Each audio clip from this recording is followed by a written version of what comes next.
కోరినా కూడా ఏమీ లేని పరిస్థితి.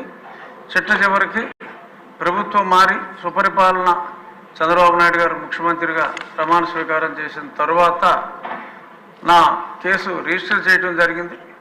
మరి రిజిస్ట్రేషన్ అయితే అయింది, కానీ ఇప్పటి వరకు విచారణ ప్రారంభించలేదు.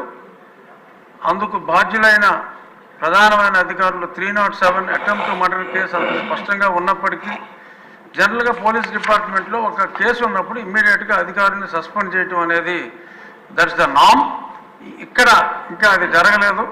సో కొంచెం అటువంటి అధికారాన్ని డీజీ స్థాయి అయినప్పటికీ కూడా శిక్షిస్తే పోలీసుల్లో కూడా ఇటువంటి వెధవ పనులు చేయకూడదని ఒక క్రమశిక్షణ అనేది వస్తుంది.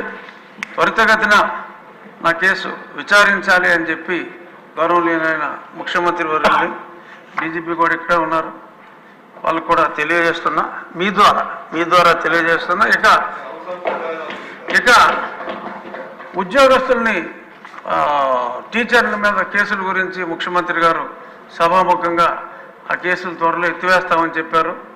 అందుకు నా ధన్యవాదాలు. అలాగే తెలుగుదేశం పార్టీ నాయకులే కాకుండా ఇక్కడ ఉన్న వాళ్ళు 90% కాకుండా తెలుగుదేశం కార్యకర్తలు కాకుండా తెలుగుదేశం పార్టీని వ్యక్తిగతంగా చంద్రబాబు నాయుడు గారిని అభిమానించే ఎంతోమందిని కూడా కొన్ని వేల మంది మీద కేసులు పెట్టడం జరిగింది. ఆ హెరాస్మెంట్ అనేది చాలా దారుణంగా ఉంది. వాళ్ళు పోలీస్ స్టేషన్ చుట్టూ ఏదన్నా ఛార్జ్షీట్ అయితే కోర్టుల చుట్టూ తిరగలేని పరిస్థితిలో ఉన్నారు. వారందరినీ కూడా ఉద్యోగస్తుల్ని ఎలా అయితే అనుకుంటున్నారో అదేవిధంగా మరి ఎలా చేస్తే బాగుంటుంది, దాన్ని అధ్యయనం చేయడానికి పోలీస్ ఆఫీసర్ని వేస్తారా, జడ్జిని వేస్తారా, త్వరితగతిన ఆ కేసులు మూసివేసేలాగా చర్యలు తీసుకోవాలని చెప్పి మీ ద్వారా ముఖ్యమంత్రి గారిని కోరుకుంటున్నాను. థ్యాంక్ యూ అధ్యక్ష.